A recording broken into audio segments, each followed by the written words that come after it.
If deciding between spherical and anamorphic lenses, you're choosing between two distinct visual languages. Spherical lenses render a natural field of view with circular out-of-focus highlights, while anamorphic lenses stretch the image horizontally, delivering an ultra-wide canvas, oval bokeh, and signature horizontal flares. For decades, this anamorphic look was highly exclusive, reserved for the historical epics and prestige studio budgets of the 1950 CinemaScope era.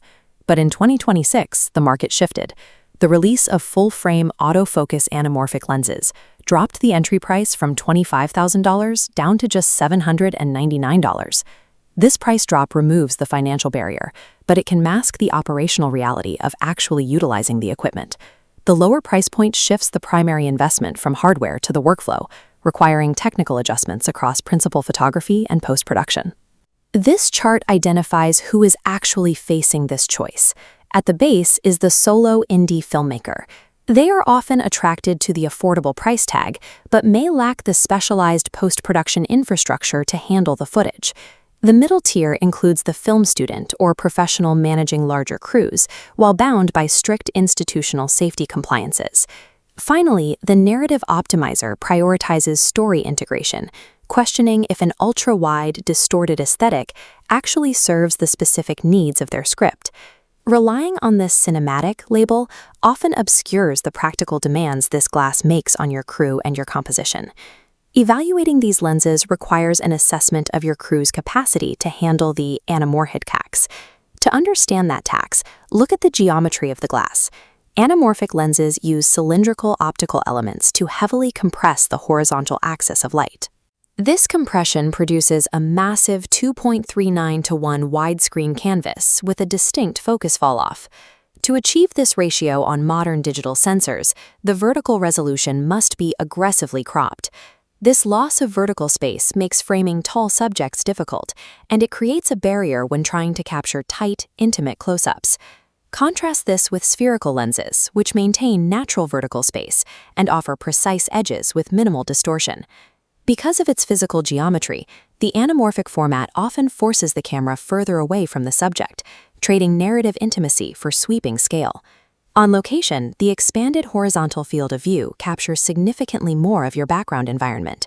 Because the lens sees so much more of the world, you cannot always tilt the camera to frame out modern elements or bystanders. This requires a higher level of location control, including dedicated traffic management and expanded pedestrian lockdown zones. Additionally, utilizing heavy vintage or mid-tier rented anamorphic lenses introduces manual handling risks that require heavy-duty ballasted rigging. This expanded footprint leads to a more complex administrative reality, requiring risk assessments and formal safety approvals before rolling camera.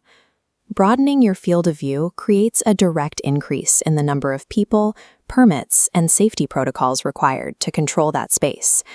There is also a modern trend of pairing these lenses with in-body image stabilization, or IBIS, for smoother handheld motion. The results are problematic. The shifting camera sensor interacts poorly with the lens's cylindrical elements, creating a noticeable warping artifact known as the jello effect. Operators must either manually override focal length settings daily or disable IBIS entirely to avoid these distortions.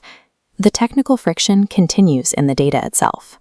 To maximize retention, the camera records a horizontally squeezed, distorted image directly to the memory card. This mandates specialized de-squeeze monitors on set so the director and actors can evaluate proportions in real time.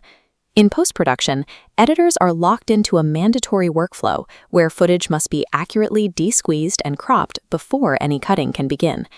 These optical choices demand a workflow tax paid in post-production time and stabilization troubleshooting.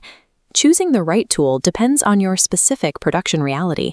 This matrix maps your constraints to the correct lens output, starting with one question: is your story epic or intimate? If the script demands documentary realism, tight intimacy, or features tall vertical subjects, follow the path to spherical lenses. This provides naturalism and technical precision without the additional workflow tax. If you need cinematic flair on a low budget, follow the path to the $799 autofocus anamorphics. This is viable only if you have the time for the mandatory de-squeeze process and can manage the IBIS limitations. If you are renting heavy-duty gear for visual grandeur, follow the path to high-end anamorphic. This route requires opting into dedicated hazard assessments, safety supervisors, and strict location lockdowns. Matching the optical tool to your logistics is the only way to ensure a successful film. Simply mounting an anamorphic lens does not make a film cinematic. Cinematic scale comes from intentionality, knowing why a shot needs to be wide, and having the discipline to execute it safely. Choose the lens that serves your story's scale and your crew's actual capacity, not just the one that creates a striking image.